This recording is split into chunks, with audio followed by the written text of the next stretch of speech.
Bonsoir à toutes, bonsoir à tous. Je suis ravie de vous retrouver pour ce cycle de conférences ENM. C'est notre deuxième conférence ce soir. Nous parlons de l'épreuve de la note de synthèse et pour cela, nous accueillons Laurent Malka, qui est notre grand spécialiste de cet exercice. Bonsoir à tous. Merci beaucoup, Fanny. Alors, donc, je suis Laurent Malka, comme l'a dit Fanny. La note de synthèse est une épreuve que je connais bien, puisque ça fait une bonne vingtaine d'années que je l'enseigne. Et je vais donc ce soir vous parler de cette épreuve. Une épreuve, oui, qui n'est pas seulement une épreuve pour vous enquiquiner le jour du concours. C'est une épreuve qui a une vocation extrêmement professionnelle. Alors, je ne sais pas si certains d'entre vous, lors de vos stages, avaient été confrontés à faire des notes de synthèse. Alors évidemment, pas forcément sous l'angle, euh, pas forcément sous l'angle euh, de l'académisme qui vous est demandé pour le jour du concours, mais le but de cet exercice, il est avant tout professionnel, et si vous comprenez un petit peu à quoi ça sert, c'est déjà un pas important vers sa réussite, vers la réussite de l'épreuve. Donc sur cette épreuve, donc, comme je vous disais, bien comprendre à quoi ça sert. Et en fait, ça sert à une chose, c'est un exercice de communication. Il s'agit de transmettre une information rapide à quelqu'un, un supérieur, un collègue, etc., etc. Dès lors, cette information, si elle est rapide, il faut qu'elle soit extrêmement claire, mais euh, c'est une information qui doit être opérationnelle. C'est-à-dire que cette note de synthèse, elle n'est pas là juste pour faire une espèce de dépêche AFP sur un sujet, elle est là pour donner des éléments d'information qui puissent être techniquement utilisables. Ce qui veut dire que on ne peut pas concevoir la note de synthèse comme un simple résumé ou comme quelque chose de très très vague et très très large pour orienter sur un sujet. C'est donc quelque chose d'opérationnel. Voilà ce que je voulais dire à titre introductif pour bien comprendre l'exercice. Transmettre une information rapide. Alors cette information rapide, elle se conçoit d'abord par un plan qui est cohérent et un plan qui est explicite. Ça, je vais y revenir. Ça, première chose. Et quand vous êtes corrigé, finalement, c'est la première chose que l'on regarde. C'est votre plan, à savoir s'il correspond au dossier. Et c'est d'autant plus facile pour les correcteurs que sur un dossier, ben, il n'y a pas 50 plans. Il y en a un, peut-être deux, allez, un troisième alternatif, mais vraiment pas au-delà. Ces documents-là amènent objectivement à un plan déterminé. Donc, on va voir ça ensemble un peu plus tard, mais c'est c'est un petit peu tout l'enjeu. C'est essayer de déterminer quels sont les grands thèmes d'un dossier pour pouvoir les mettre en exergue. Bon, on va voir aussi comment on fait, c'est surtout ça qui vous intéresse. Donc on va envisager ce séminaire, cette conférence en trois temps, comme l'a dit Fanny. Le premier temps, donc, c'est ce temps où on va un petit peu déblayer ce qu'on vous demande précisément. Sur les premières copies que j'ai pu corriger, je me suis rendu compte que c'était un exercice qui était parfois inconnu de certains d'entre vous. Et donc, il faut en rappeler les grandes règles. Deuxième temps, c'est donc le temps le plus intéressant à mon sens, c'est le temps méthodologique. Je vais essayer de vous donner des trucs, des, des trucs, oui, j'ai pas d'autres mots, des trucs pour que vous puissiez envisager un dossier et puis essayer justement d'arriver à ce fameux plan. Et enfin, le troisième temps, effectivement, c'est on va essayer de tester ça sur la note de synthèse 2023 ENM. Bien, je commence avec mon premier temps, ces grandes règles de la note de synthèse. Alors, la première règle, c'est la structure. Mais là, vous n'avez pas trop de problèmes sur la structure parce que, bon, j'imagine que la très grande majorité d'entre vous, voire la quasi-totalité, sont des juristes. Et vous savez que, comme c'est une note de synthèse juridique, comme c'est une note de synthèse de l'ENM, eh bien, on va vous demander un plan en deux parties de sous-parties. Il n'y a pas de mystère. Mais sur ce plan en deux parties de sous-parties, quelques petites précisions. La première, c'est l'introduction. L'introduction, elle doit être impulsive. C'est pas une introduction de dissertation. Dans une introduction de dissertation, vous pouvez faire une page et demie, deux pages, ça, c'est pas gênant. Là, on ne peut pas. La note de synthèse, dans sa totalité, doit faire 4 pages stricto sensu. Ce qui veut dire que votre introduction, eh bien, on se contentera d'une dizaine de lignes, à tout casser. Une dizaine de lignes. Quand je dis à tout casser, c'est en fait 12, c'est pas dramatique. 10, 12. Donc, une dizaine de lignes, et qu'est-ce que je dis dans ces 10 lignes? C'est un format qui est tout à fait classique. Je commence par une phrase d'accroche qui a comme vocation à être percutante. Alors souvent, ces phrases d'accroche, donc une information qui peut être percutante, c'est-à-dire qui va interpeller sur le sujet. Ça peut être évidemment une citation, c'est ce qu'on met la plupart du temps dans une dissertation. Ça peut être également une statistique est aussi assez parlante, et elle peut aussi vous mettre dans cette dynamique. Ou alors un fait divers, un fait historique, enfin quelque chose qui interpelle le correcteur au moment où il vous lit. Et voilà, et qui va plonger un petit peu dans le sujet. La deuxième phrase, eh bien, ça va être la définition ou le contexte du sujet. Certains sujets ne se définissent pas, donc on mettra une phrase de contexte, de contextualisation. La troisième phrase, c'est l'enjeu. Alors, que vous appelez problématique dans une dissertation, mais que j'appellerai enjeu parce qu'on évitera le plus possible de mettre cet enjeu sous forme interrogative. Donc je le distingue de la problématique en l'appelant enjeu. Qu'est-ce que c'est que cette phrase? C'est celle qui va soutenir le grand 1 et le grand 2. Autrement dit, qu'est-ce qui se passe dans cette note de synthèse? Si mon grand 1 c'est avant et mon grand 2 c'est après, eh bien mon enjeu est celui de l'évolution. C'est aussi bête que ça. Et enfin, quatrième phrase, pardon, c'est l'annonce de plan, grand 1, grand 2. Bien. Donc, vous voyez, on compte à peu près 2-3 lignes par phrase, on arrive à nos 10 lignes sans problème. Nos 10-12 lignes sans problème. Ensuite, toujours sur la structure, des titres, bien sûr, dans votre plan en 2 parties, 2 sous-parties. Également, des chapeaux et des transitions sans en abuser. Comme la note de synthèse est assez courte, on a besoin d'une transition entre le 1 et le 2, mais pas nécessairement d'une transition AB à chaque fois. Ça, c'est en fonction du type d'information que vous avez. Si jamais vous devez sacrifier quelque chose, eh bien, sacrifiez plutôt la transition au profit de la précision.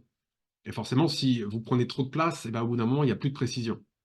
C'est pareil, les sauts de ligne, on va éviter au maximum les sauts de ligne. On aère un petit peu, mais on ne met pas un saut de ligne entre 2 paragraphes, par exemple. On évite. Autre chose intéressante dans cette note de synthèse ENM, enfin, même de manière générale, n'oubliez pas que l'information, comme je l'ai dit, elle doit être transmise rapidement. Et faites des paragraphes dans vos sous-parties. Ce qu'il faut éviter, c'est d'avoir l'idée d'un texte colonne. Vous avez une seule colonne, un petit peu lourde. N'hésitez pas à aérer en faisant des paragraphes que vous matérialisez assez simplement par un retour à la ligne et un alinéa. Tout de suite, le lecteur va s'apercevoir que dans la sous-partie, il y a 2 paragraphes, 3 paragraphes, en regardant juste les alinéas. Et si en plus il y a des mots de liaison, immédiatement, on va voir la structure du raisonnement. Et c'est justement parce qu'on peut voir très rapidement comment vous raisonnez que la note de synthèse est réussie. Si j'ai, dans un premier temps, premier paragraphe et deuxième paragraphe, toutefois, j'ai compris que je suis en rupture. Je vais avoir un paragraphe en rupture, une première idée et la rupture. D'abord, ensuite, enfin, eh bien, 3 paragraphes qui s'articulent comme ceci, eh bien, je sais que c'est une évolution ou une gradation. Voilà. Donc, ça peut avoir l'air un petit peu bête, mais ce sont des éléments qui vont justement permettre d'avoir plus de facilité pour votre lecteur. Et en fait, j'ai tendance, et j'ai peut-être même coutume de dire qu'une une bonne note de synthèse, c'est une note de synthèse qu'on a l'impression de ne pas avoir lue. C'est bizarre. Je m'explique. C'est-à-dire que l'ensemble est tellement fluide que c'est comme s'il avait été téléchargé dans mon cerveau et que je n'ai pas eu de difficulté à lire. Et je vais vous donner des contre-exemples. Quand vous avez des articles de doctrine qui sont justement en colonne, sans aucune respiration, c'est extrêmement ennuyeux à lire.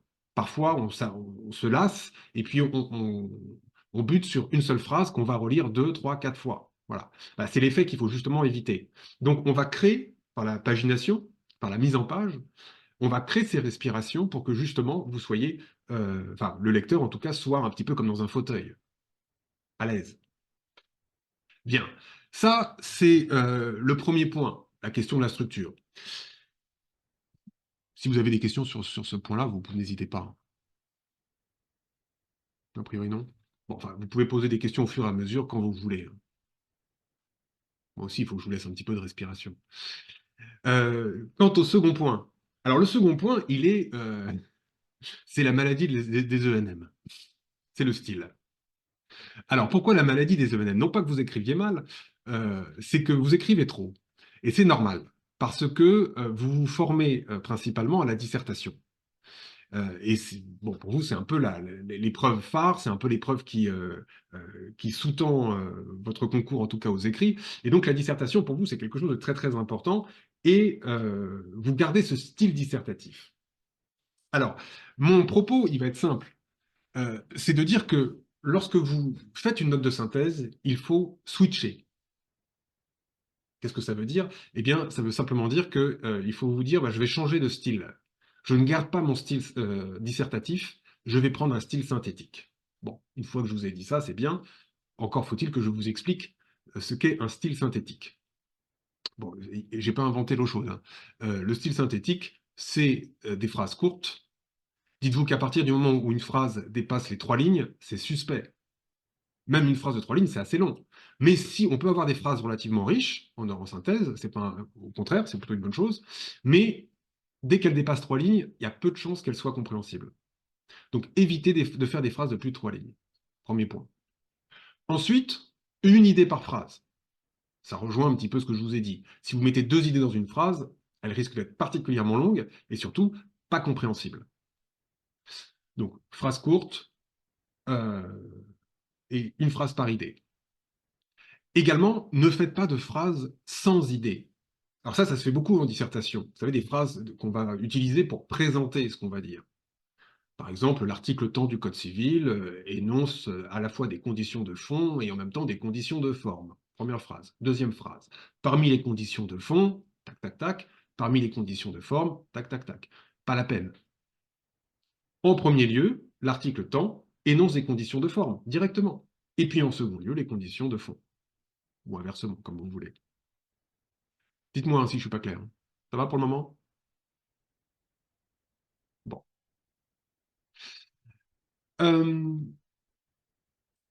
Donc, concernant ce style, il a d'autres caractéristiques. D'abord, c'est un style neutre, le plus neutre possible. Ça signifie que, pour le coup, c'est un peu comme le style d'une dépêche AFP, c'est-à-dire que vous n'existez pas. Je suis désolé de vous l'apprendre, vous n'existez pas en tant que rédacteur. La note de synthèse, c'est une information brute. Bah, plus ou moins brute, mais en tout cas, le rédacteur ne se met pas en avant, jamais. Ce qui veut dire qu'on va enlever tout ce qui est point d'interrogation et point d'exclamation. Par exemple, si je mets un point d'exclamation ou un point d'interrogation, j'interpelle, moi en tant que rédacteur, mon lecteur. Et forcément, j'interviens. Également, j'enlèverai tout, le plus possible, tous les... ah, mince, j'ai oublié. Tous les pronoms personnels. Voilà. Et même impersonnels. Pas de je, tu, il, nous, vous, il, ni de on. Alors, évidemment, avec une petite nuance. Vous pouvez très bien dire la Cour de cassation a censuré l'arrêt d'appel. Elle a considéré que, évidemment, si c'est pour éviter de répéter le substantif, on va réutiliser le il ou le elle. Mais je pense plutôt à des phrases indirectes. Il semble que, il s'agit que. Et alors, la phrase que vous adorez dans les annonces de plan, on envisagera dans un premier temps, puis dans un second temps, où il s'agira de s'interroger, ou il s'agira d'analyser dans un premier temps, dans un second temps. Faites pas des phrases comme ça. D'abord, parce que vous intervenez, c'est vous qui dites ce qu'il convient de faire ou ce qu'il de ne pas faire. Et d'autre part, parce que c'est des phrases longues inutilement. Alors, ce que j'aime bien, moi, mais ça après, vous faites comme vous voulez, pour les annonces de plan, vous pouvez faire des annonces conditionnelles. Si dans un premier temps, il se passe ceci, dans un second temps, il y aura cela. Bon, quelque chose comme ça.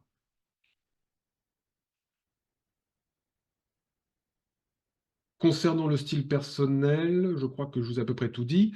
Euh, Après, il y a d'autres choses à éviter. Alors, je vais vous donner des petites choses qui sont parfois un petit peu strictes, sur lesquelles vous ne serez pas nécessairement sanctionné, mais en fait, tout dépend du correcteur. Il n'y a pas un correcteur qui est pareil, malheureusement, et certains sont sensibles à des choses alors que d'autres ne le sont pas. Comme les informations entre parenthèses. Si je mets une information entre parenthèses, ça signifie que c'est une information accessoire. Et comme dans la note de synthèse, je dis que des choses importantes, elle n'a pas sa place dans la parenthèse. Donc si c'est une information que vous estimez intéressante, bah, vous en faites une phrase. Voilà, ça ne mange pas de pain. Autre chose, les points de suspension. Pas très, pas très heureux, les points de suspension. Ce que vous pouvez faire, par exemple, tel article énonce 27 conditions de forme. Évidemment, on ne va pas citer toutes les 27 conditions de forme. On ne va pas mettre de petits points non plus. On va mettre tel article comporte 27 conditions de forme, parmi lesquelles, et vous citez les deux premières. Admettons. Voilà. Bon, c'est un peu arbitraire, c'est vrai, mais ça permet. Mais vous voyez ce que ça donne dans un cadre professionnel, c'est que j'informe mon lecteur qu'il y a 27 conditions de forme. Si vraiment ça l'intéresse, je lui ai donné l'article du Code civil, il ira voir lui-même. Mais je reste opérationnel parce que je lui ai donné l'information. En tout cas, ce qui était intéressant. Euh,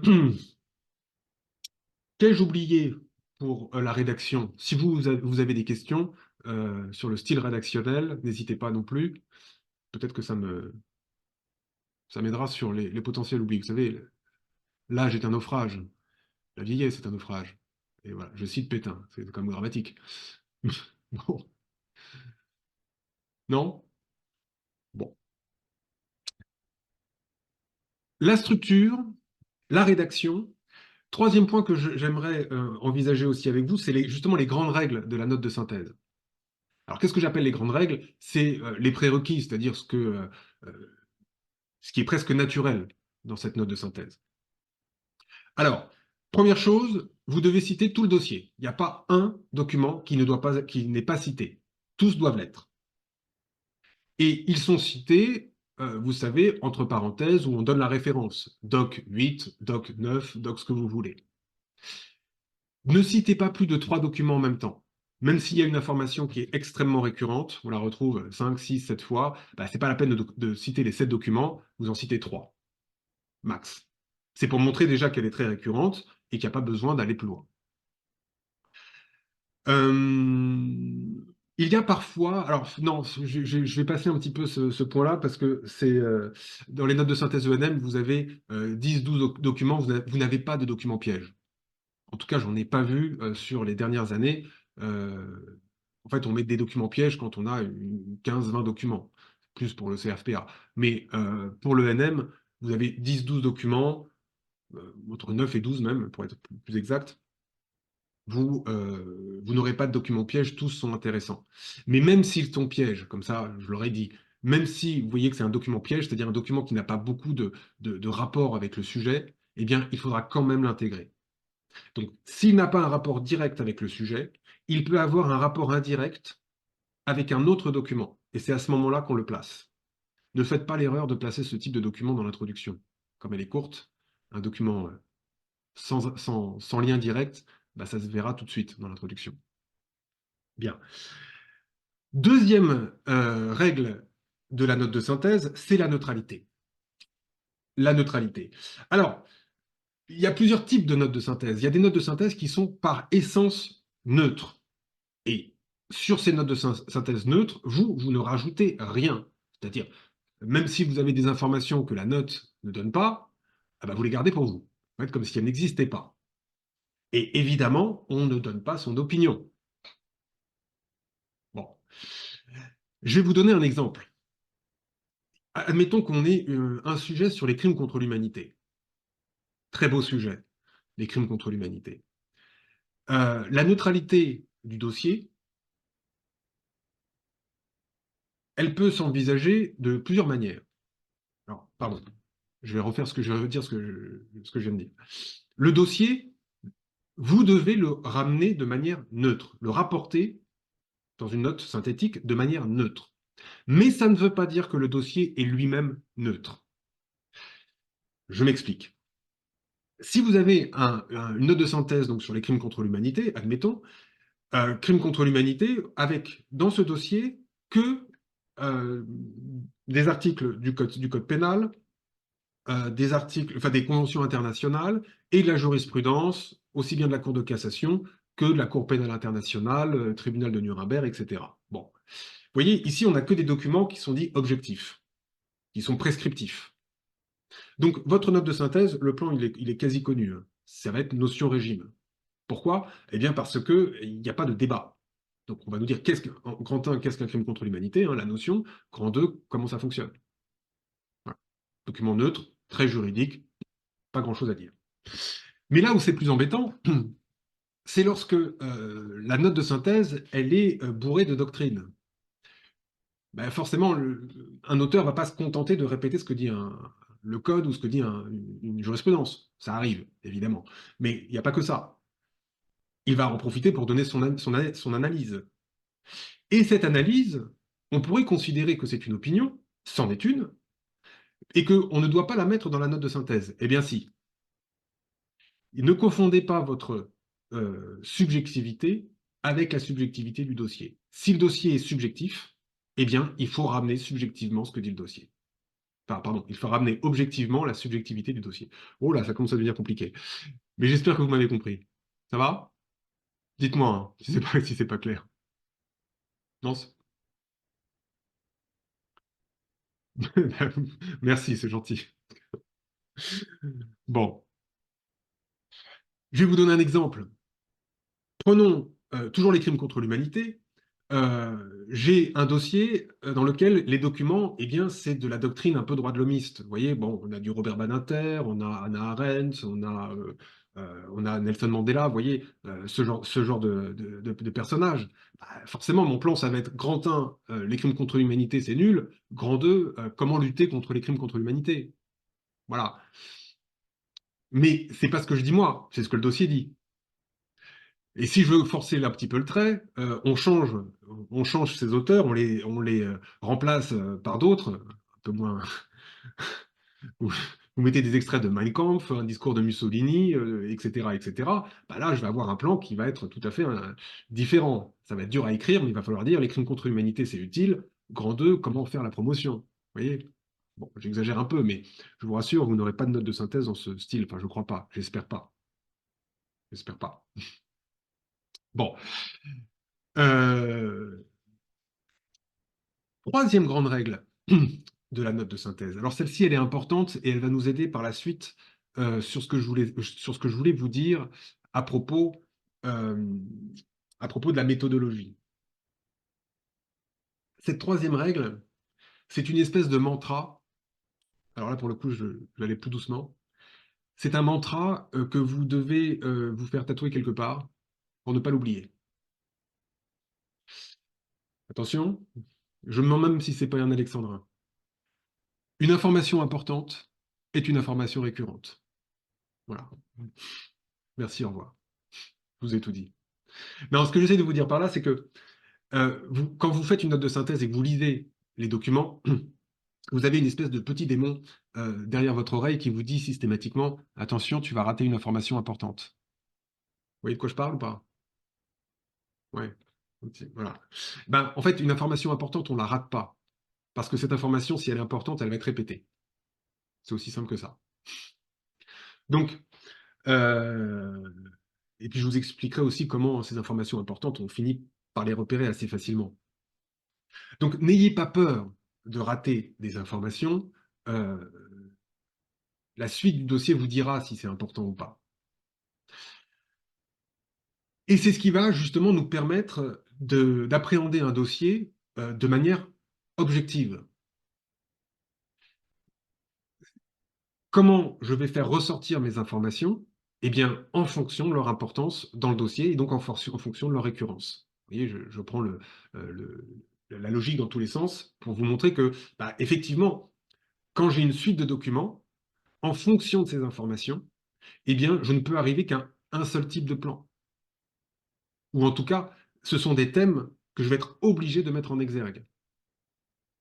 Parce qu'ils ont cette récurrence. Et donc, pour vous dire les choses simplement, hein, une information que je retrouve dans un document, voire deux documents, bon, allez, j'en ferai un petit paragraphe, ou en tout une phrase. Si je la retrouve dans 3 documents, là, c'est un paragraphe, c'est sûr. 3, 4, 5, ce sera peut-être une sous-partie. Si c'est 10 sur 20, ce sera une partie. Si c'est 20 sur 20, eh ben, c'est que c'est mon sujet. C'est aussi bête que ça. Bien. Des questions? Toujours pas? Ah. Est-ce qu'un document peut être utilisé dans plusieurs parties? Oui, oui. Alors, je réponds tout de suite au point d'interrogation. Un document peut être utilisé dans plusieurs parties dans la mesure où ce document, il est transversal. Vous allez avoir donc plusieurs thèmes, et si ce document touche plusieurs thèmes, eh bien, il va falloir le réutiliser. Voilà. Non, donc, sur votre deuxième point d'interrogation, qui rejoint le premier, donc vous pouvez tout à fait réutiliser plusieurs fois un document. Alors, est-ce qu'on doit forcément avoir deux idées, deux paragraphes à l'intérieur des A et B? Quentin, alors, oui, effectivement, non, enfin plutôt, non, non. On recommande effectivement le binaire pour ce qui est du plan. Grand 1, grand 2, grand A, grand B. Mais si vous avez à l'intérieur d'un grand A une information qui se découpe en 3 temps, bah vous la découpez en 3 temps. C'est ce que je vous ai dit avec le d'abord, ensuite, enfin. Voilà. Et donc on peut très bien avoir en premier lieu, si on a 3 idées sur le même plan, eh bien en premier lieu, en deuxième lieu et en troisième lieu.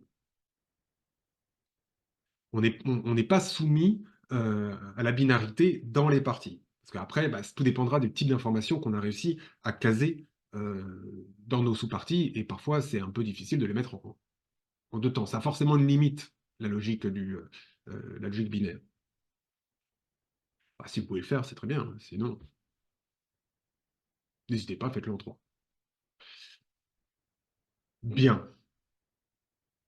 Pas d'autres questions? Ah, est-ce que l'accroche doit absolument venir des documents? Oui, tout vient des documents. Tout le dossier. Rien que le dossier.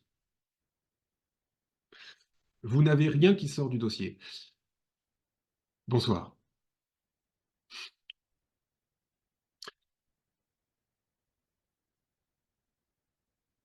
Attends une petite seconde pour savoir s'il y a d'autres questions. Non, ça va? Bon. Alors, je vais, euh, je vais finir cette dernière partie par une question un petit peu alléchante. Qu'est-ce qu'une bonne copie? Qu'est-ce qu'une bonne copie? Je pense que c'est une question qui mérite d'être un peu développée. Ben, une bonne copie, comme je vous l'ai dit, il faut juste se mettre à la place du correcteur ou du lecteur. Donc, première chose, c'est cette fameuse fluidité. Bon, ça, je ne reviens pas là-dessus. Euh, Évidemment, c'est important. Mais surtout, la façon dont je vais noter ma copie. Dans une note de synthèse, comme c'est pas très très long, une note de synthèse, bah, je fais comme pour tout, bah, comme pour toute chose, je regarde le plan pour savoir s'il correspond tout de suite aux recommandations de correction. Donc ce fameux plan qui est censé être le plus efficace. Alors attention, un plan est censé être le plus efficace, mais ça n'empêche pas qu'il puisse y en avoir d'autres, alternatifs, deux ou trois, comme je vous l'ai dit. Mais la première chose que je regarde, c'est ça. C'est je vérifie que ce plan rentre dans les clous. Est-ce que vous avez mis les grandes thématiques attendues? Et est-ce que l'articulation que vous avez utilisée est cohérente? Première chose. Deuxième chose, je regarde si vos titres sont suffisamment explicites. En fait, comme l'information doit être rapide, à la lecture du plan, je dois comprendre de quoi il s'agit. Vous voyez?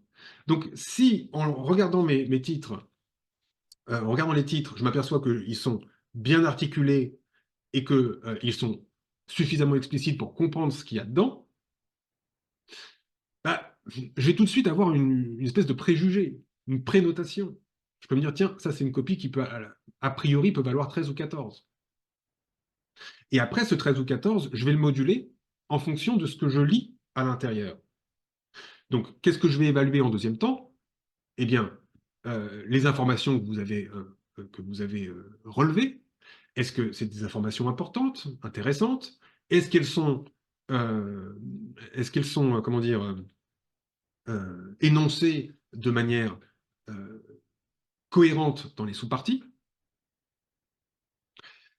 Je vais évaluer le style, les fautes d'orthographe, évidemment. Et ce 13-14 que j'avais imaginé au départ, eh bien, il va se transformer. Donc, si j'ai tous ces éléments, en 15-16, et allez, s'il n'y a vraiment pas de faute d'orthographe, pourquoi pas 17? Ne me demandez pas d'aller plus loin, je ne saurais pas faire. Mais c'est déjà ça. 17 en note de synthèse à l'ENM, c'est bien. Bon. Mais, à tout le moins, voilà ce qui peut se passer. C'est que j'ai imaginé qu'il y avait un 13-14 au regard du plan, et finalement, à la lecture des informations, bah, soit elles ne sont pas très intéressantes, soit l'enchaînement n'est pas toujours très cohérent, ou alors il y a des fautes d'orthographe, ou le style n'est pas très très clair, et ben là, le 13-14 va descendre, 12, 11, 10, pourquoi pas 9. Et après, on développe, enfin, on développe ce raisonnement sur une note de synthèse où le plan est cohérent, mais pas très explicite. Dans ce cas-là, je ne pars pas de 13-14, je vais partir de 10-11. Et on va essayer de monter à 12-13, ou on va descendre à 7-8, ou à 8-9. Et si le plan n'est ni cohérent par rapport au dossier, ni très explicite, eh bien là, mon préjugé sera de 7-8. Et on va ramer pour essayer de monter à 9-10. Vous voyez? Bon, ça, c'est une grille de correction. Mais pour vous dire quoi? Eh bien, pour vous dire que la chose essentielle, la première chose à travailler quand on fait une note de synthèse, c'est la recherche du plan. La recherche du plan. Ensuite, la deuxième chose que vous devrez améliorer, ce sera l'articulation des informations selon un fil conducteur dans chacune des parties. Et enfin, troisième temps, le style synthétique. Quand on vous reproche le manque de synthèse, moi, il y a un exercice que j'aime bien vous donner aux étudiants, c'est reprendre une copie où on le reproche énormément et essayer de la réécrire pour voir comment je pourrais dire les choses plus simplement. Et plus vous dites les choses simplement, bah, plus vous pouvez mettre d'informations en 4 pages. C'est un jeu de vase communicant.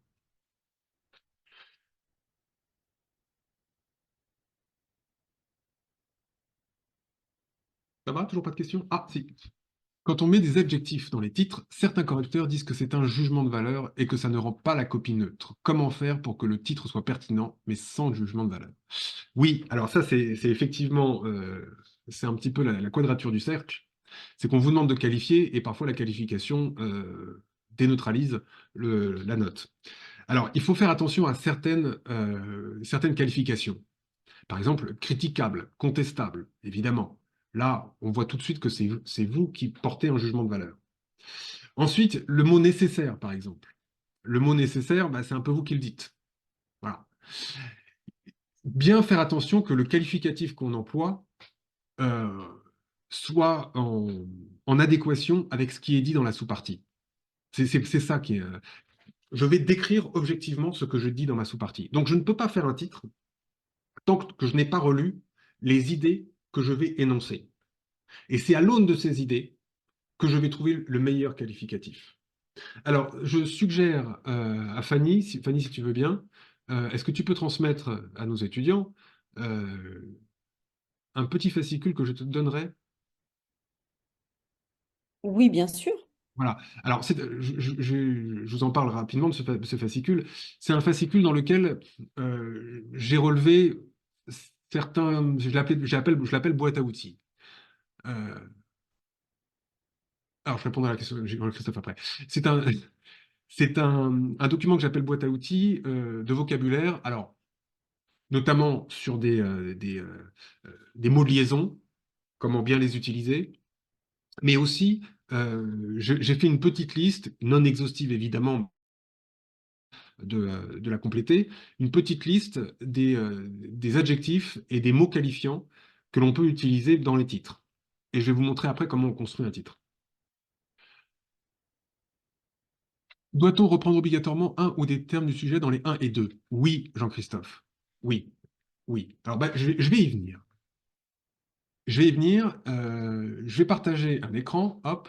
Voilà, un tableau blanc, et je vais vous montrer comment on fait un titre. Un titre court, concis, c'est une redondance, court et précis plutôt, il faut dire concis et précis. Alors, voilà ce qu'est un bon titre.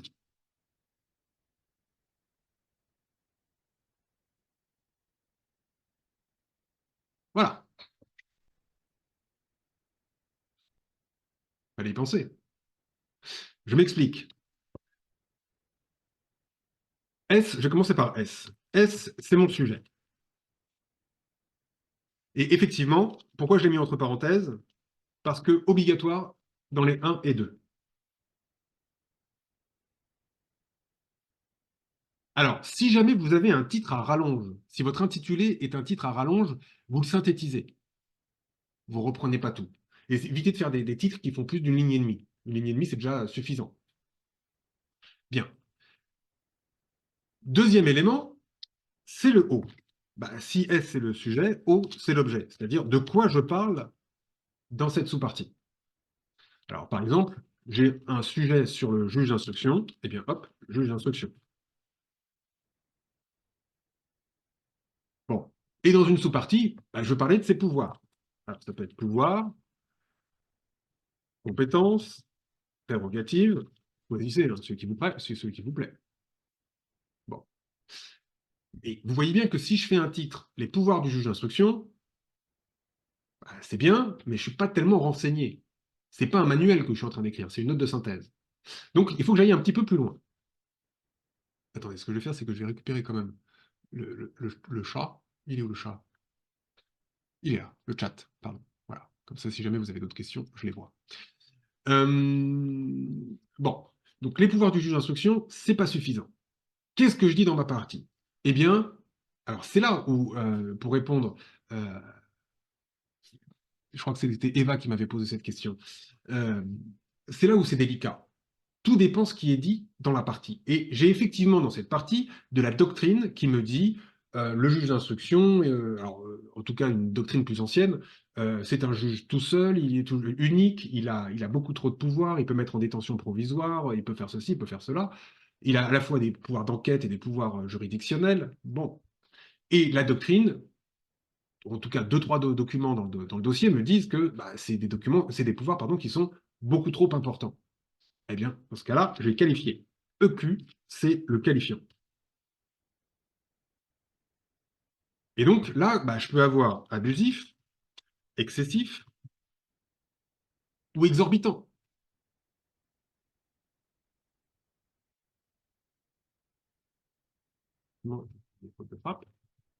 Voilà. Les pouvoirs exorbitants du juge d'instruction. Si j'ai un doute, et ça je réponds plus précisément à la question d'Eva, si j'ai un doute sur le fait qu'on puisse penser que c'est une opinion personnelle, alors que quand même la doctrine le dit, bon, enfin les auteurs le disent, et bien dans ce cas-là, je passe à la forme passive. Des pouvoirs jugés exorbitants, jugés excessifs.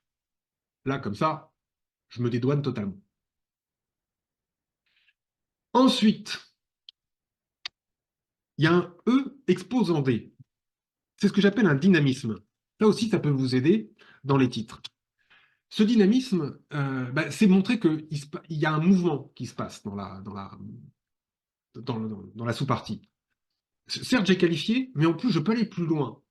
Je montre un mouvement. Alors, ces mots dynamiques, ce sont souvent les mots qui ont un suffixe en tion, T-I-O-N. Ou alors les adverbes, l'encadrement, le renforcement, etc. La consécration, l'affirmation, ce que vous voulez, la condamnation. Voilà. Ça, ce sont des mots qui vont suggérer ce fameux mouvement. Et là, par exemple, je suis dans ma partie, j'explique que je vais parler des pouvoirs du juge d'instruction, que la doctrine dit qu'ils sont excessifs, et elle dit que ces pouvoirs sont excessifs depuis le Code d'instruction criminelle, donc depuis le 19e siècle. Bon, bah, je vais rajouter cette information par un mot. Voilà, traditionnellement. Des pouvoirs ou des compétences traditionnellement excessives du juge d'instruction. Pourquoi pas? Vous voyez un petit peu l'idée? Ça va? Mais ça vous permet, en fait, c'est évidemment, c'est pas la seule manière de faire un titre, hein. C'est juste un petit truc, comme je vous disais. C'est si jamais vous avez du mal à les formuler, eh bien, c'est pas grave. On va les composer, un peu comme une salade. Je commence par l'objet, donc de quoi je parle, et ensuite, qu'est-ce qui se passe dans ma partie? Et je trouve le bon mot. Donc, avec la petite boîte à outils, je pense que ça vous aidera un petit peu plus. Vous verrez. Ce sont des adjectifs et des mots dynamiques que vous allez retrouver, qu'on retrouve le plus souvent dans les notes de synthèse, qui sont les plus adaptés. Bien. Ah, une longue question. Est-ce que toutes les notes de synthèse à l'ENM sont forcément juridiques? Dans la négative, que faire des notes de synthèse qui n'est pas très juridique comme celle de l'année dernière? En tout cas, c'était mon sentiment. Celle de l'année dernière, sur la justice négociée, vous l'avez pas trouvée très très juridique? Vous parlez bien de celle-là, hein, sur la justice négociée. Sur la... si, c'était ça. Oui, si. Oh bah, si, elle était quand même juridique. Je trouve dur. Ah, ce que vous appelez juridique, c'est avec des articles et de la jurisprudence, c'est ça? Avec des textes et de la jurisprudence. C'est peut-être ça. Elle n'était pas technique. Oui, je vois ce que vous voulez dire. Effectivement, elle n'était pas extrêmement technique. Elle n'était pas technique du tout d'ailleurs. Mais on ne peut pas dire qu'elle n'était pas juridique. Le sujet reste juridique. Alors, dans tous les cas, c'est le dossier qu'on traite. Oui, alors, oui, alors les deux questions sont un petit peu liées. Dans tous les cas, c'est le dossier qu'on traite. On ne se pose pas la question de savoir s'il est juridique, pas juridique, etc. Donc, effectivement, on le voit comme une note de synthèse juridique, ce qui veut dire que on mettra en avant les éléments juridiques du dossier, quand il y en a. Si on n'a pas, c'est pas grave. On fait avec ce qu'on a. Euh, Et doit-on se limiter au sujet même si les documents abordent d'autres notions? Eh bien, il faut voir dans quelle mesure, pour répondre à Jean-Christophe, il faut voir dans quelle mesure les autres notions sont abordées. Si elles le sont seulement de manière accessoire, on les écarte d'une phrase. En revanche, si si on voit qu'il y a une certaine forme de récurrence, eh bien, on rend compte de cette récurrence.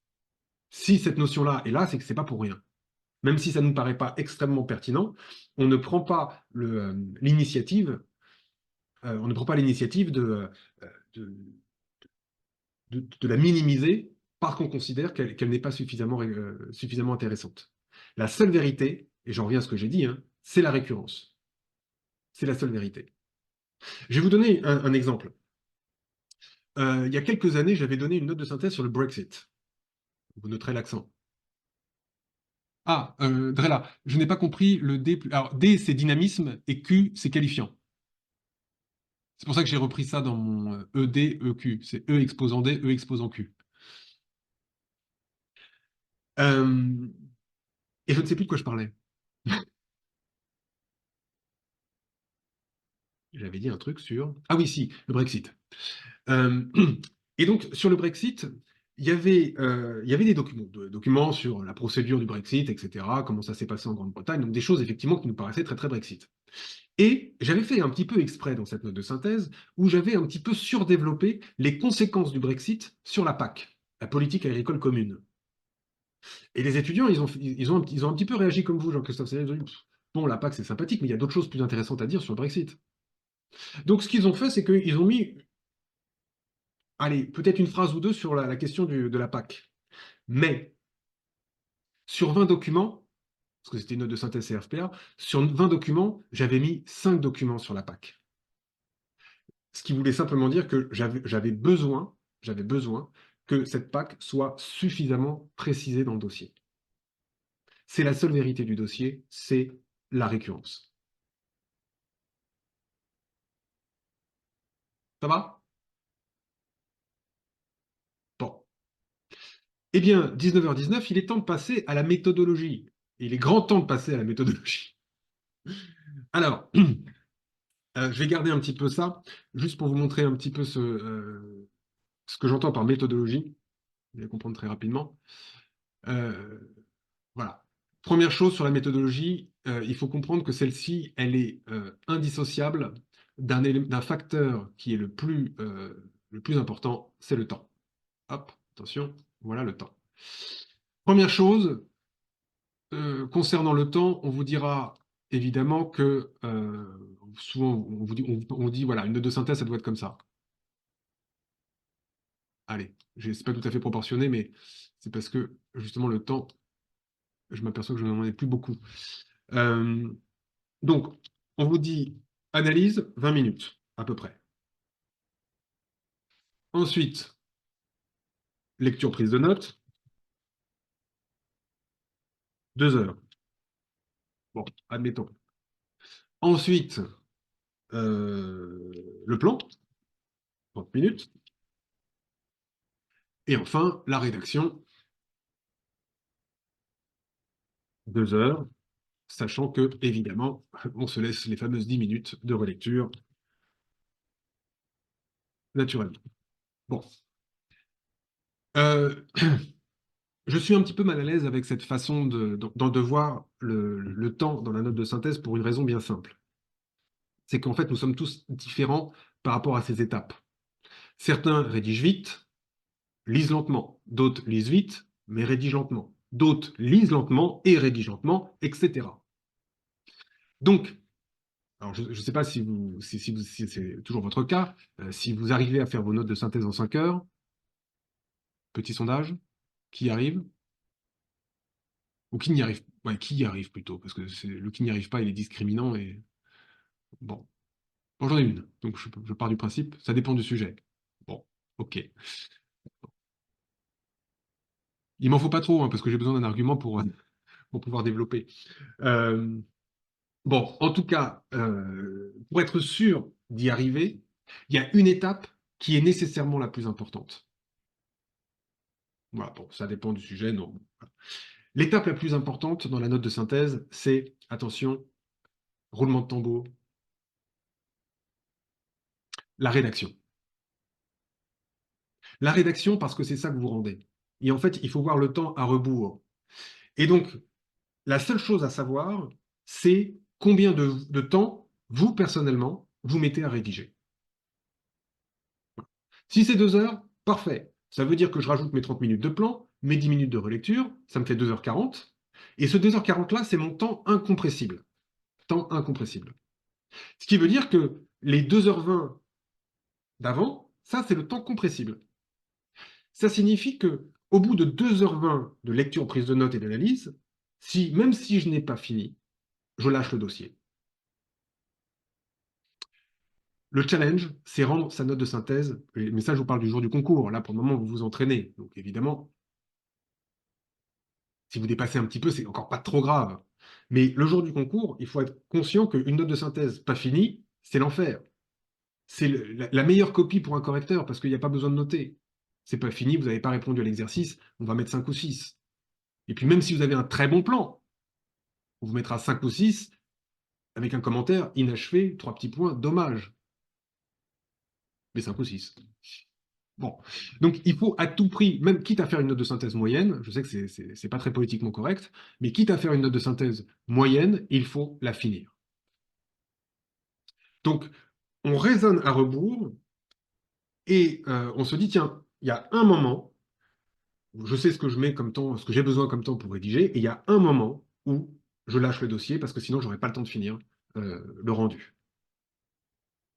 Bon, ça, c'est une première chose. Mais la chose principale que je voulais vous dire, c'était ça. C'était que finalement, dans une note de synthèse, hop, il y a un facteur très important, et c'est celui qui va me permettre de parler des méthodes, c'est le facteur concentration. Quand vous arrivez euh, en début de note de synthèse, vous êtes à peu près au top, caféiné comme il le faut, et voilà ce qui va se passer pendant ces 5 heures. Vous voyez, une concentration qui a tendance légèrement à baisser. Au bout de 5 heures, souvent j'attends la fin des amphis pour voir quel était le sujet. Je demande aux étudiants quel était le sujet, et l'étudiant me répond je ne sais plus. Voilà, donc ça montre un petit peu l'état gazeux dans lequel vous sortez au bout de 5 heures. Bien, ce qui veut dire, et c'est là où les méthodes sont intéressantes, enfin j'espère en tout cas, Ce qui veut dire que pour la méthodologie, il faut déterminer où et à quel moment plutôt on va effectuer un effort intellectuel. À quel moment vous allez solliciter votre esprit le plus. Je vous laisse deviner. Tiens, d'après vous, quelle est l'étape où on réfléchit le plus? Alors, j'ai le plan, j'ai la lecture, j'ai le plan, j'ai le plan. Bon, principalement le plan. Alors, pour ce qui est de la lecture, alors c'est pas le moment où on réfléchit le plus, c'est le moment le plus pénible. Ah oui, j'en ai fait des notes de synthèse, je sais ce que c'est, je ne vais pas vous dire l'inverse. Euh, oui, le plan plus. Oui, parce que le plan, c'est le moment où on va organiser ses idées. Et donc, je vais vous montrer une première méthode où effectivement, c'est à ce moment-là où on réfléchit le plus. Où Mais le problème, vous le voyez, c'est que si j'organise ma réflexion à ce moment-là, eh ben, je ne profite pas du meilleur moment, euh, de la plus grande effectivité de mon esprit. Il y a peut-être un deuxième moment, et ça c'est la deuxième méthode que je vais vous montrer, hop, où je peux utiliser, voilà, où je peux utiliser mon esprit, c'est ici, au moment de l'analyse. Alors, deux méthodes, les deux se valent. Euh, après, c'est vous qui voyez. Je vous montrerai sur la note de synthèse de NM 2023 la deuxième méthode, parce que c'est la plus difficile à envisager. Euh, donc, la première méthode, elle est ici. Donc, je vais essayer de vous montrer ça. Bon, je ne vais pas vous le montrer, en fait, je vais vous en parler. La première méthode, elle consiste à analyser, à faire une première étape d'analyse qui a juste pour vocation de me faciliter la lecture. Voilà. Donc, ça va pas prendre 20 minutes d'ailleurs, ça va prendre même pas 10 minutes. Donc, dans la première phase d'analyse, je vais organiser ma lecture. Comment? Eh bien, vous voyez, comme je sais que la note de synthèse, c'est compliqué, que je risque de perdre en concentration, eh bien, ce que je vais faire, c'est que je vais partir du postulat de lire les documents les plus complexes au début pour finir par les plus simples. En fait, je suis ma progression mentale. Les plus complexes. Alors, bien sûr, c'est toujours une présomption, mais on va jouer sur cette présomption. Les documents les plus complexes, bah, c'est principalement la doctrine. Pourquoi? Bah, parce que les idées sont souvent bien, oui, qui ont une forme de complexité, première chose. Et puis surtout, la doctrine, elle a aussi une vocation synthétique. C'est-à-dire que c'est elle qui va quand même nous informer le plus sur les aspects juridiques du sujet. Donc je commence immédiatement par la doctrine. Et cette doctrine, je vais la lire dans l'ordre antéchronologique, c'est-à-dire du plus récent au plus ancien. Pourquoi? Bah parce que le document de doctrine le plus récent, c'est celui qui aura, en tout cas toujours de manière présumée, un prisme d'analyse le plus large et qui va surtout me donner les problématiques actuelles du sujet. Deuxième type de document que je vais lire, ce sont les documents objectifs, c'est-à-dire les normes, la Constitution, les lois, un traité, n'importe quoi, et la jurisprudence. Alors, les normes, je les lis dans l'ordre, cette fois-ci, chronologique ou hiérarchique. Donc, si j'ai Constitution, loi, décret, là, je commencerai par la Constitution, la loi, puis ensuite les décrets. Si j'ai que des lois, je les lirai dans l'ordre chronologique, la plus ancienne à la plus récente. Pour la jurisprudence, un peu pareil. Soit j'ai que la même chambre de la Cour de cassation, dans ce cas-là, pareil, de manière chronologique, je fais une construction jurisprudentielle, comment le juge a évolué dans sa démarche. Si j'ai plusieurs juridictions différentes, eh bien, je segmente. Quid de la Chambre criminelle, quid de la Cour européenne des droits de l'homme, quid du Conseil d'État, par exemple.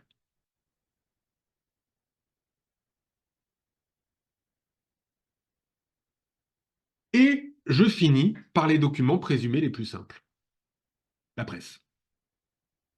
Ce qui a un avantage, c'est que si jamais je suis un petit peu en retard, vous savez, sur ce temps compressible, eh bien, ce sont des documents dont je vais pouvoir récupérer l'information assez rapidement. Ce qui veut dire que s'il me reste 3 documents, et c'est 3 documents de presse, et qu'il me reste 5 minutes avant de lâcher le dossier, eh bien, c'est pas grave, j'en prends très rapidement les informations qui sautent aux yeux pour pouvoir être dans les temps. Des questions sur cette méthodologie? Ça va? Super. Bon, c'est en fait la méthode la plus classique. J'ai une question bête, mais comment distinguer les articles de presse des articles de doctrine dans le sommaire? Ah bah, article de doctrine, en fait, c'est le journal. Vous voyez, enfin, je vous montrerai tout à l'heure la liste des documents. Quand vous avez Libération, je regarde, là, je ne l'ai pas partagé, mais je la partagerai tout à l'heure. Les Échos, presse, Libération, presse. En fait, tout ce qui n'est pas tout ce qui n'est pas de la presse spécialisée, si vous voulez, la presse juridique. Tout ça, c'est de la presse. Eh bien, s'il n'y en a pas, vous allez directement, en principe, il y en a, en tout cas là, ils y sont, mais dans ce cas-là, vous allez directement dans les documents. En principe, il y a la référence. Ah, est-ce que s'entraîner sur 4 heures au lieu de 5 heures peut être une technique intéressante? Alors, oui, oui, sachant qu'en 4 heures, vous ferez forcément moins bien qu'en 5 heures. Mais, évidemment, il est hors de question, le jour de l'examen, le jour du concours, que vous fassiez une note de synthèse en 4 heures. Même si c'est faisable, en réalité. Euh, Pourquoi? Parce que en 4 heures, vous n'aurez pas la même qualité qu'en 5 heures. On peut très bien faire une note de synthèse en 4 heures. Il y a dans certains concours, il y a des concours comme par exemple, je crois que c'est les douanes, le concours des douanes, c'est 4 heures, ou oui, c'est ça, c'est 4 heures, mais qu'est-ce qu'il y a dans le concours des douanes? Et pourtant, le dossier est tout aussi long, hein, c'est une trentaine de pages.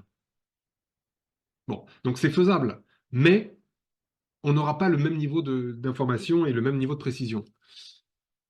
Oui, pareil, greffier tout à fait. Ben alors, par contre, greffier, c'est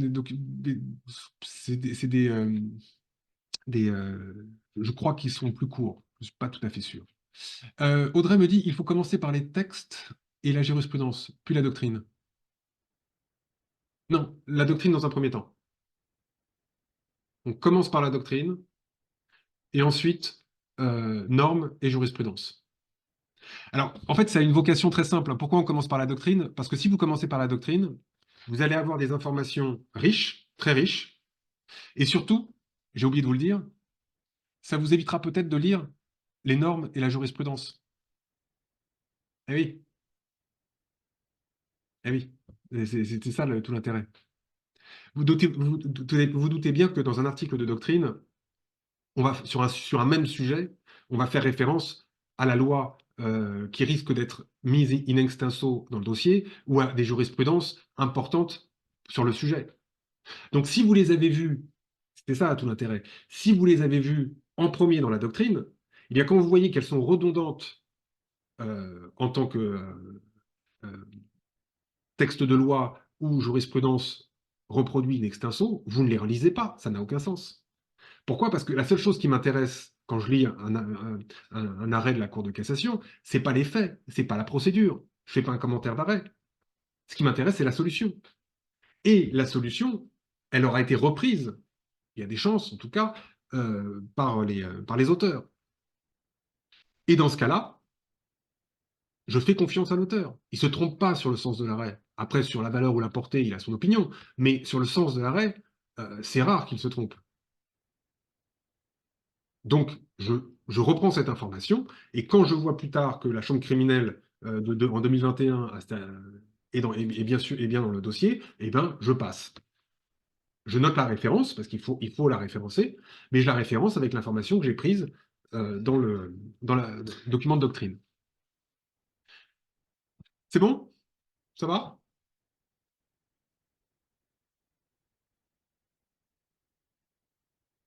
Hop, j'efface tous mes dessins. Euh, En fait, ce que je vais faire, c'est que la dernière méthode, je vais vous l'énoncer, en faisant le corrigé. Comme ça, on n'ira pas plus loin que 8 heures. Je vous embêterai pas trop tard. Bah, c'est déjà trop tard pour moi, a priori. Alors, juste, je continue sur la prise de notes, lecture-prise de notes dans cette première méthode. En fait, c'est pas très compliqué. Je fais un tableau à 3 entrées. Alors, encore une fois, ce n'est qu'un conseil, hein, vous faites ce que vous voulez. Une entrée qui est la référence,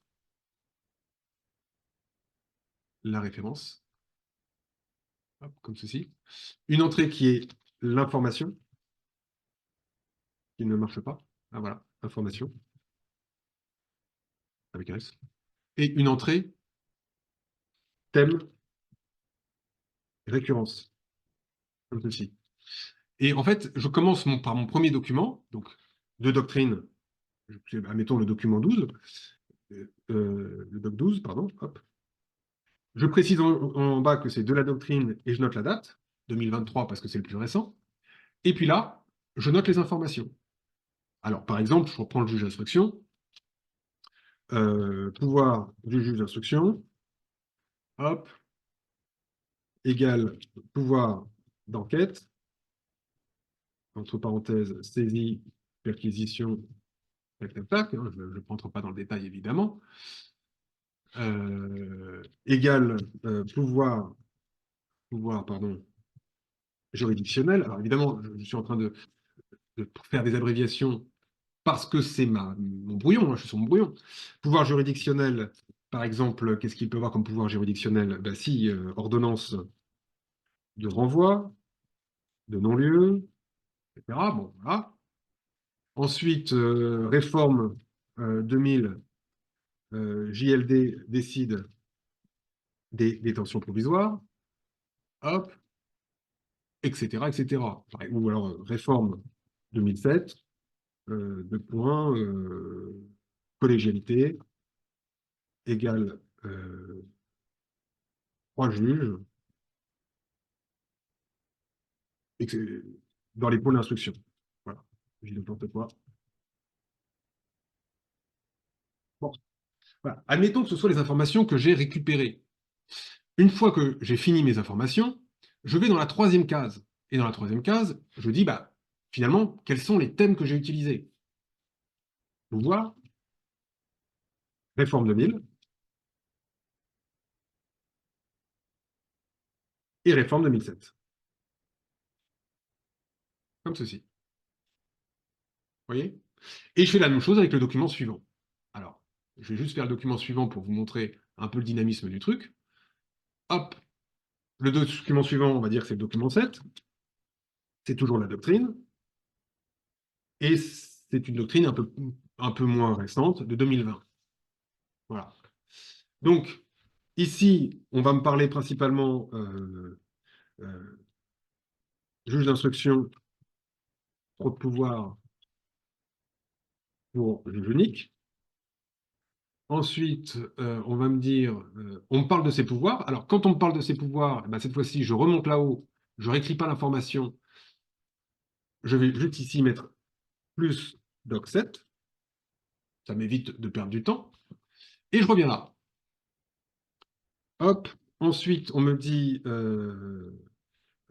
critique du juge d'instruction. Je note les critiques.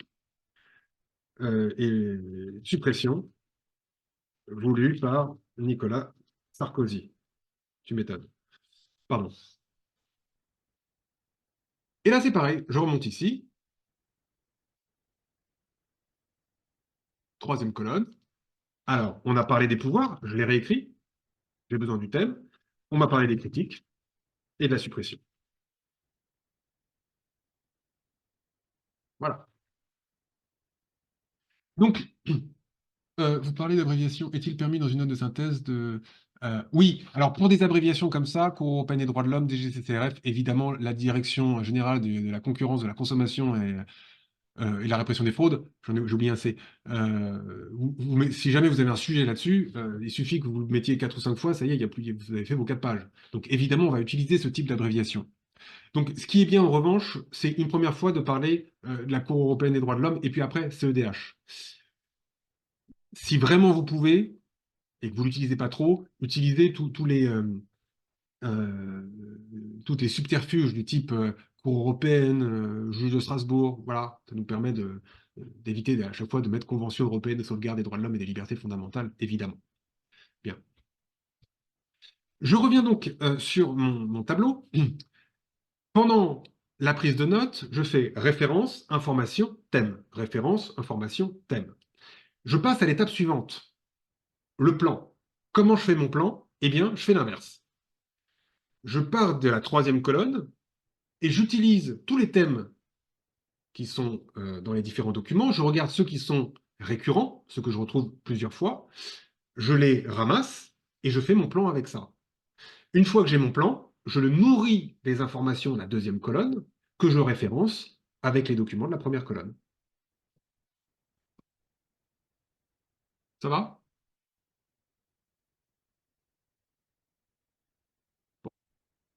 C'est la méthode la plus simple, la plus classique. Deuxième méthode. Alors, la deuxième méthode, cette fois-ci, je ne vais pas avoir besoin de mon tableau blanc, je vais avoir besoin d'autre chose. Bon, je vous l'explique comme ça. Je vous explique l'idée. La deuxième méthode, ce que j'appelle thématique, elle consiste dans le repérage. Elle consiste dans le repérage des thèmes du dossier dans les 20 premières minutes. C'est-à-dire qu'on va utiliser cette fois-ci les 20 premières minutes pour essayer de savoir de quoi est fait le dossier. En considérant que les informations importantes, bah, elles ne sont jamais cachées entre deux lignes dans un article. Il faut vous enlever ça de la tête. Les informations importantes, en fait, elles sont ultra visibles. D'abord parce qu'elles sont récurrentes, je vous l'ai dit.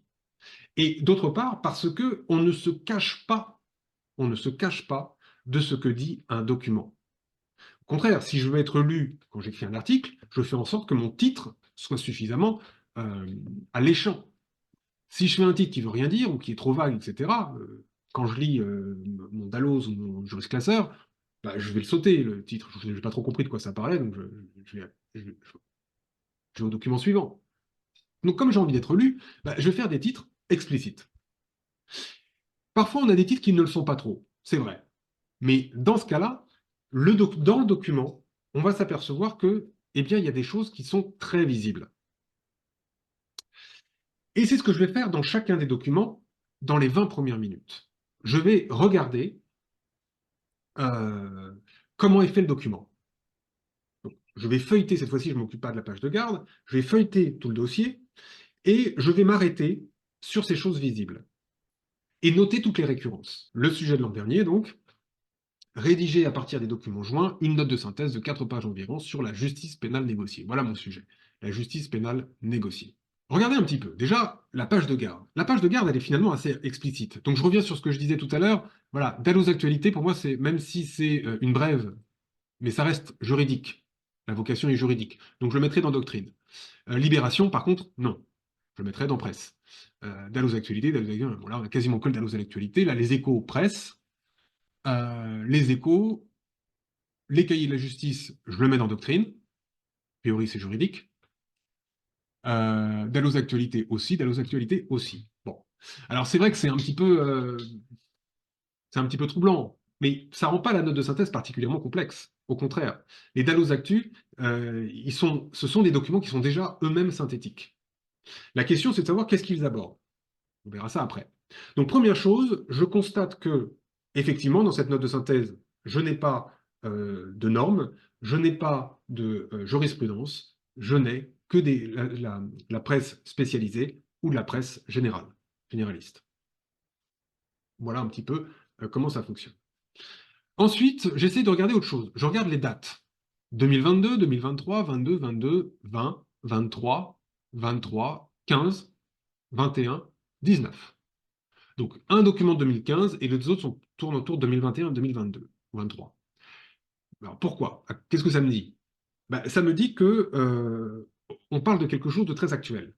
On n'est pas forcément dans une évolution, c'est pas impossible, hein, mais a priori, ce n'est pas une note de synthèse évolutive. C'est une note de synthèse qui nous parle d'un phénomène, la justice pénale négociée, et ça a l'air d'être quelque chose de relativement récent. Bon, pas plus que ça. Ensuite, Et c'est ce que je voulais vous dire.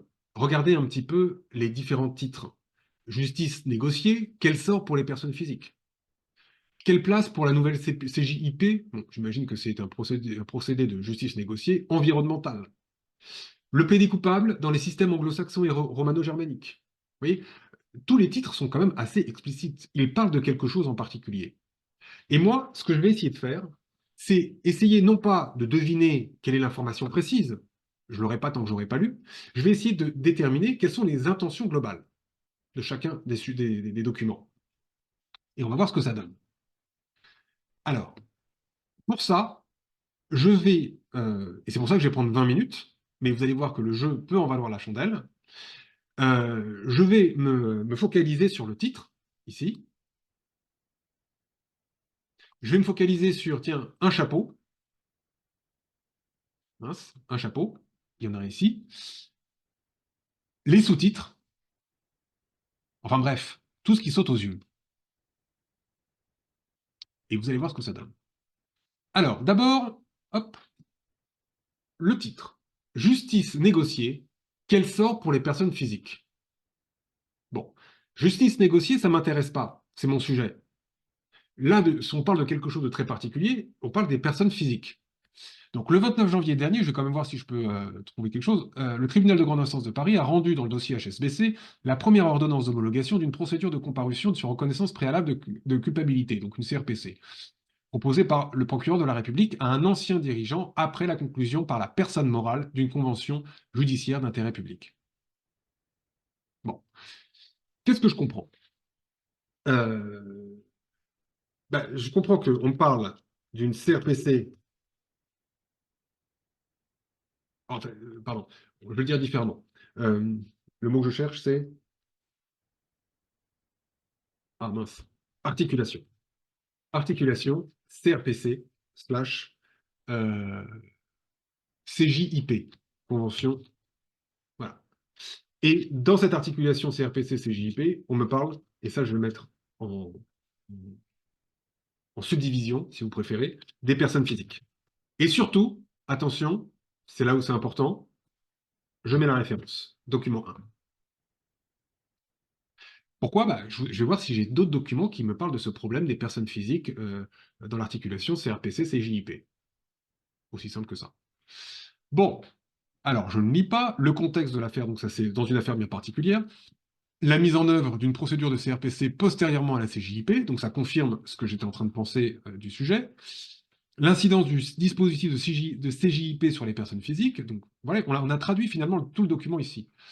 Le parallèle avec le dispositif américain, hop, droit comparé, USA, document 1, vers l'apparition d'une nouvelle forme de justice négociée pour les personnes physiques, point d'interrogation. Là, on me parle de peut-être une perspective. Perspective, je le note comme ça. Document 1. Bon. Et c'est tout. Bien. Quelle place pour la nouvelle CJIP, j'arrive au document 2, quelle place pour la nouvelle CJIP environnementale? Le mot qui m'intéresse, environnementale. Nous avons interrogé plusieurs avocats spécialistes. Bon, alors, là, je vais mettre, perspective me plaît bien. Donc, j'avais mis dans le document 1, et je vais faire plutôt ça comme ça, document 1, j'avais mis personne physique. Donc, apparemment, il va y avoir un changement pour les personnes physiques. C'est ça que je comprends. Et là, je vais rajouter CJIP environnemental. Document 2. Est-ce qu'on a un truc, un outil adapté, point d'interrogation, des matières juridiques différentes, cette CJIP étendue à l'environnement, c'est une bonne chose, un contentieux pénal environnemental qui s'étoffe, bon, on peut même préciser, si je voulais, appréciation. Mais bon, enfin, c'est pas forcément utile. Mais si on veut le faire, on peut. Document 3. Le plaidé coupable dans les systèmes anglo-saxons et romano-germaniques. Ah bah tiens, droit comparé, plaidé coupable. Là, ce qui m'intéresse, enfin, on va parler du plaidé coupable, c'est vrai, mais pas en France. dans les systèmes anglo-saxons et romano-germaniques. Donc, je le mets comme ça dans droit comparé. Document 3. Quoi d'autre? Il n'y a rien qui saute aux yeux. Ah, une pluralité de systèmes nationaux de plaidés coupables. Bon, bah, ça revient à ce qu'on disait. Une transcendance supranationale des principes fondamentaux.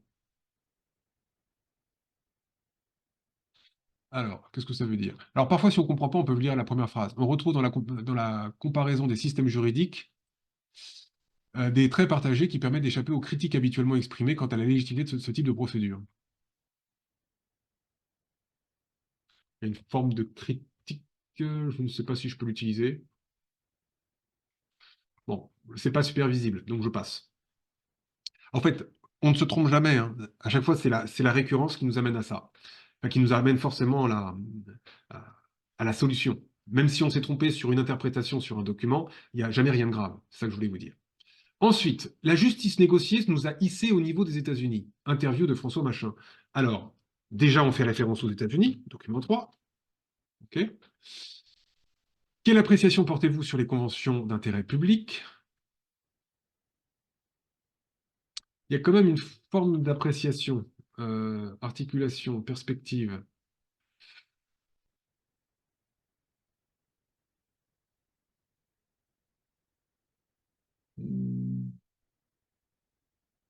Je vais mettre ça comme ça. Alors, peut-être pas ici, à la fin, comme ceci. Appréciation. Voilà, appréciation. De quoi on parle? De la CJIP. De la CJIP. Document 4. Appréciation de la CJIP. Della CJIP. Document 4. Et là, il n'y a pas de plan particulier, hein, donc on en reste là. Ah, pardon. Audrey, ça prend plus de 20 minutes de faire tout ça? Non. Et Luana, vous avez raison. Oui, ça revient exactement à faire notre dernière colonne tout de suite. Et Drella, c'est bien ça la question. Pour ce qui, alors, c'est pas une lecture diagonale, c'est une lecture flash. C'est-à-dire que je ne m'arrête que sur ce qui saute aux yeux. Donc, ce qui est en gras, les titres, les chapeaux, etc., etc. Lecture en diagonale, ça voudrait dire que je vais essayer quand même de chercher à l'intérieur. Je le ferai vraiment si j'ai un document qui ne me dit rien. C'est-à-dire que le titre n'est pas très clair et il n'y a pas de chapeau, il n'y a pas de plan. Donc là, effectivement, peut-être que je dirais la première phrase et la dernière phrase, au moins pour savoir de quoi ça parle. Mais je ne cherche pas de l'information précise. Je cherche juste des choses qui sautent aux yeux. Alors, pour reprendre la question d'Audrey sur les 20 minutes, la première fois que vous le faites, oui, ça prend 25-30 minutes. Mais c'est normal. C'est pas une formule magique, hein, c'est une méthode. Donc c'est comme tout, ça se travaille. Donc le but, c'est d'arriver à 15-20 minutes. Moi qui y suis un peu habitué, je peux le faire en 10 minutes, 5-10, parfois même 5. Tout dépend des sujets. Mais c'est faisable. Je reviens donc sur mon document. Document 5. Corruption, fraude fiscale, les règles de la justice transactionnelle clarifiées. Donc, le parquet national financier vient de mettre à jour les lignes directrices de la justice pénale négociée après 15 transactions, etc., etc. Donc, j'en suis ici, hein, CJIP, je vais le mettre comme ça. Donc, on avait bien le document 4 qui était une appréciation. Hop, et je le renote. Oh non, pas du tout. Appréciation. Je vais y arriver. Voilà. Et en fait, le document 5, bah, il nous donne un peu le régime. C'est un peu ça, hein. On nous parle, ou application. Application. Document 5. Voilà. Application, peut-être bilan. Alors, on nous parle des cas emblématiques. Ouais, application, c'est très bien, en fait. 6. Les inconvénients de la justice négociée en matière de criminalité financière. Bah, cette fois-ci, ce sont les appréciations. Document 6. La justice pénale, un jugement trop prompt est souvent sans justice. D'accord, bon, ça peut-être pour l'accroche. À bon entendeur, salut. La justice pénale se déroule de plus en plus en dehors des salles d'audience, comme en atteste le développement depuis une vingtaine d'années de la justice négociée, illustrée par la comparution, je vais y arriver, par la comparution sur reconnaissance préalable pour la CRPC, quoi, et la convention judiciaire d'intérêt public. Bah, on est encore ici, application, CJIP. Alors, on peut mettre CJIP slash CRPC. On va les mettre ensemble. Document 6.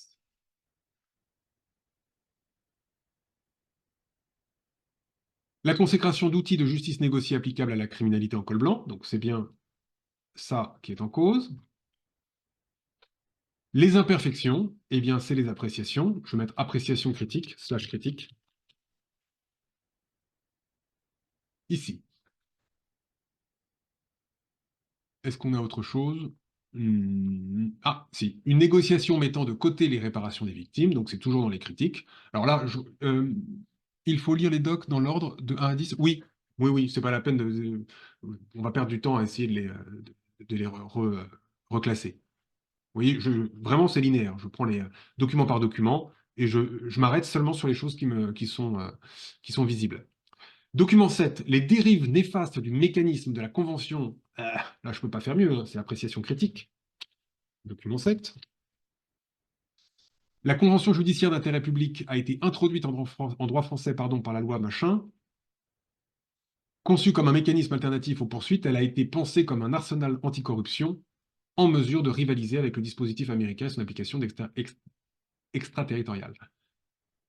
Le champ d'application large de la CJIP favorisant une dépénalisation des affaires. Donc ça, c'est son application ici, document 7.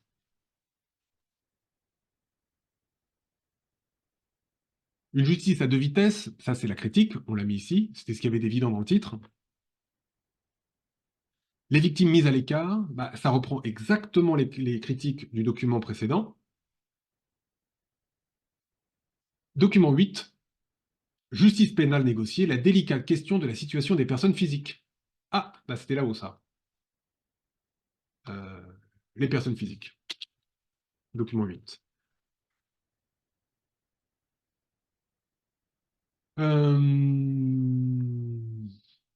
L'absence de voie de recours effective en cas de non-homologation d'une CRPC, la limitation contestable de l'opportunité des poursuites du ministère public par la Cour de cassation. Donc ce que je comprends de ça, c'est que c'est déjà une critique, au passage. Je vais mettre entre parenthèses, parce que si j'ai besoin de rattacher, ça peut être utile. Critique. Le risque d'atteinte au droit de la défense en cas de non-homologation d'une CRPC, aggravation du risque en cas de recours, donc tout ça, ce sont les risques euh, bien compris. La nécessité de prévoir un mécanisme d'inclusion des personnes physiques dans un accord global. Alors, là, j'ai bien peur qu'on ait un document un peu piège, parce qu'il est long pour rien. Il parle d'un thème qui n'est pas beaucoup plus récurrent que ça. Donc, il faut en prendre des informations, mais pas trop. Amy me dit, lors de la lecture d'une catégorie de doc, exemple doctrine, on conseille souvent d'aller à la date la plus récente à la plus ancienne. Oui, je suis d'accord. Ah, or, pardon. J'ai tendance à commencer du plus ancien au plus récent, car cet ordre me raconte une histoire et une évolution qui me paraissent plus claires pour la note. Faut-il malgré tout préférer l'ordre décroissant à l'ordre croissant? Je comprends votre raisonnement, mais cette histoire, je la comprends tout à fait pour les normes, donc les lois les plus anciennes et la plus récente, la jurisprudence, mais moins pour la doctrine, parce que c'est une question d'efficacité. Effectivement, si, je vais vous dire les choses plus simplement. Vous aimez bien les séries télévisées. Et évidemment, si vous avez envie de vous raconter l'histoire, vous ne commencerez pas, pour pas spoiler tout, par le dernier épisode de la dernière saison. Ça n'a aucun sens. Mais ici, on cherche l'efficacité. Donc, je vais compter sur ce premier document pour qu'il me raconte justement cette histoire du début à la fin en un seul document. C'est ça l'intérêt du document le plus récent. C'est que lui, il connaît le début. Et il va me faire ce petit récap au début que vous avez dans les séries. Je ne sais pas si mon exemple est tout à fait clair. Ça va? En fait, par souci de compréhension, ce que vous dites, c'est tout à fait juste. C'est-à-dire, oui, effectivement, si je veux vraiment être dans la compréhension la plus totale, bah, je commence par les plus anciens, puis je vois cet effet. Mais si je veux être totalement efficace, je vais compter sur ce document le plus récent, parce que je sais qu'il va me faire une rétrospective. En tout cas, je l'espère. Voilà, c'est ça mon argument. J'en reviens au document 9, j'y suis. Devant le PNF, Jean-Marie Messier loupe son plaidoyer, fonce vers un procès, et fonce vers un procès. Bon, alors, ok, de quoi ça parle? Je n'en sais rien. Le banquier d'affaires est poursuivi pour avoir bénéficié de contrats avec EDF sans appel d'offres. Il espérait être dispensé de peine en échange du paiement d'une amende. La justice a refusé d'homologuer cet accord. Il serait cité à comparaître devant un tribunal correctionnel. Bon, bah, ça a l'air d'être l'application ici, on va voir. Pas de blanc-seing à un recel de favoritisme, et c'est tout. Bon, je le mets dans l'application. Document 9. Document 10, les contours de la nouvelle convention judiciaire d'intérêt pour pollution. Eh bien, on l'avait, environnemental. Document 10. Une nouvelle convention judiciaire d'intérêt public vient d'être conclue entre le parquet de Charleville-Mézières et la société Nestlé pour des faits de pollution d'une rivière. Les faits de pollution, contenu de la CIJ1, un dispositif attractif, et c'est tout. Et voilà. Maintenant, je reprends ce que j'ai pris, ce que j'ai trouvé, et j'ai trouvé 1, 2, 3, 4 thèmes. 4 thèmes. Mais ce que je vais faire, c'est que je vais être un petit peu plus... parce que là, je peux dire, c'est bon, j'ai 4 thèmes. Ce que je vais faire, c'est que je vais, cette fois-ci, jouer sur les récurrences. Donc, ce que je fais, je compte. Articulation CRPC, CJP, fois 2, 1 et 8. Droit comparé, fois 2. Perspective, 1, 2, 10, fois 3. CRPC, CJP, donc, alors, là, si je compte, c'est 4, 6, 7, 5, 9, fois 5. Comme ceci. Bon. Alors, je pourrais me dire, on peut garder on peut garder comment dire, ces 4 thèmes. Moi, je ne suis pas très convaincu. Alors, 2 solutions. Soit je me dis, je garde les thèmes et ensuite je prends mes informations. Soit j'essaye de voir si je ne peux pas les, euh, les, euh, les remanier un petit peu. Parce que dans CJIP, CRPC, ben, en fait, j'ai 2 sous-thèmes qui se justifient sur la proportion. Application, je peux la garder entièrement. Et appréciation critique, eh bien, ce que je peux faire, c'est rajouter ça. Parce que ça, c'est ce qu'on avait dit. On avait dit que c'était une forme de critique. Donc, si je rajoute ça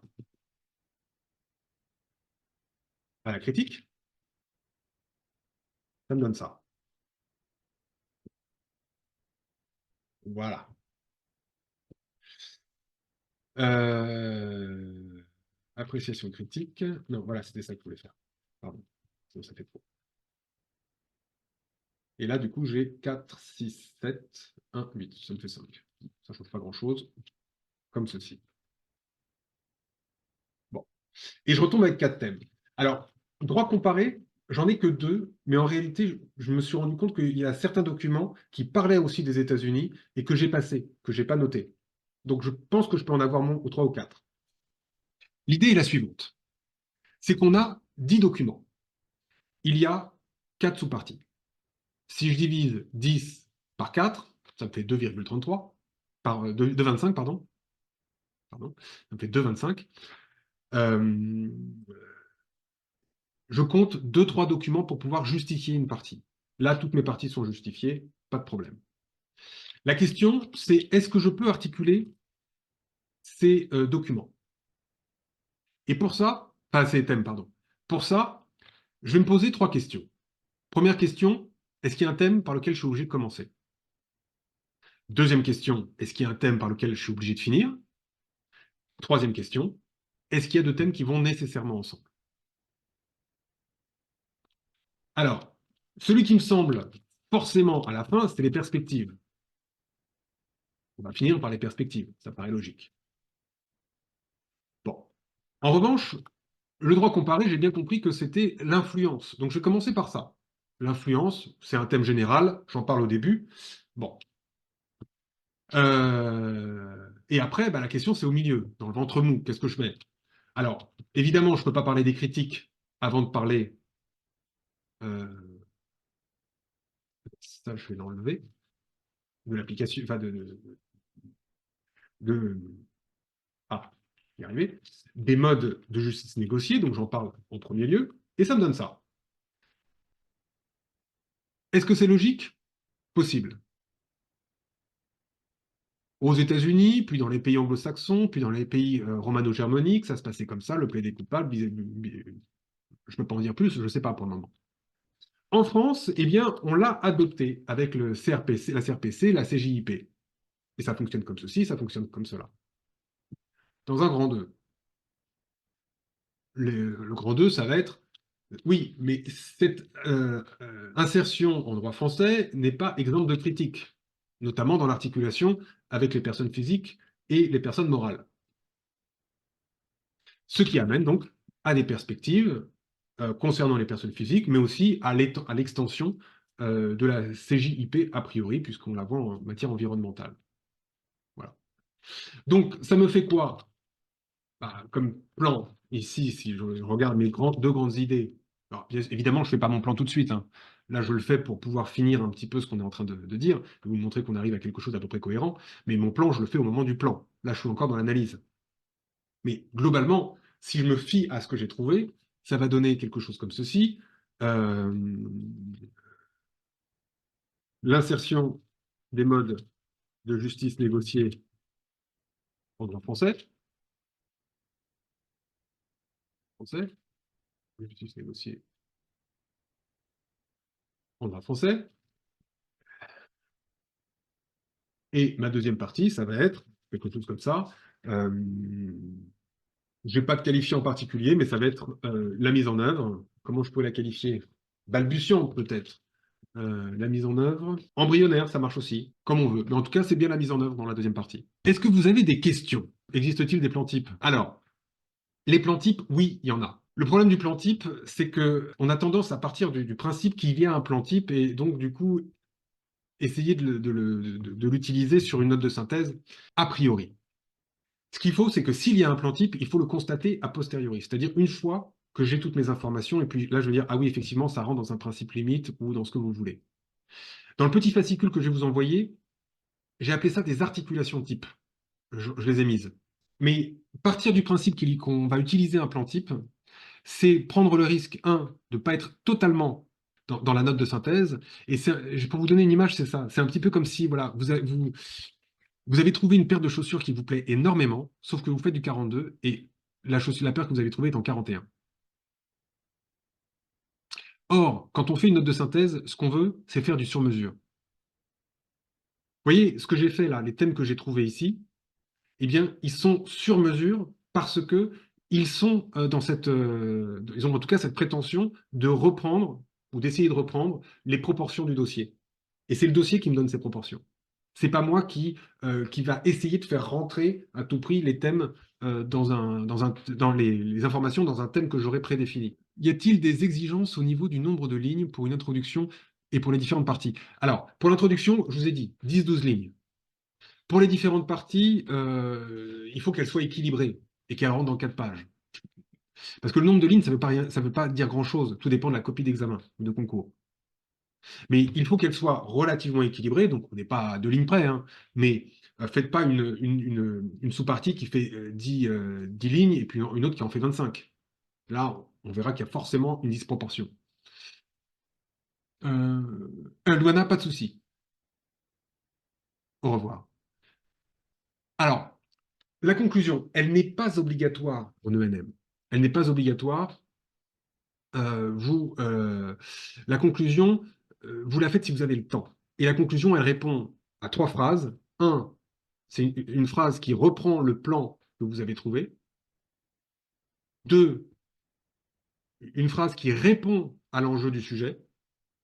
Et 3, alors ça c'est typique de tous les concours administratifs, c'est une phrase d'ouverture, mais attention, ce que j'aime bien, c'est qui doit être optimiste.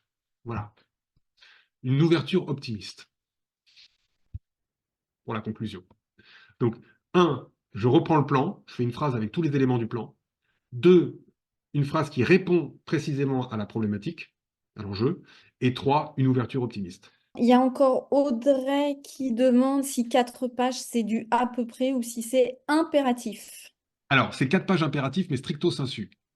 Tout dépend, encore une fois, de la copie d'examen. Et pour la copie concours ENM, en fait, vous avez une présentation qui est assez courte en réalité. C'est pas comme dans les copies de fac, vous savez, vous avez une demi-page quasiment de présentation, où vous mettez votre nom, les appréciations, etc., etc. Euh, c'est une présentation assez courte, ce qui veut dire que euh, si jamais vous avez besoin d'une ligne ou deux, vous pouvez prendre mais pas plus, pas plus. En fait, c'est 4 pages, stricto sensu, et pour les copies ENM, j'ai envie de dire que c'est la copie double et point barre.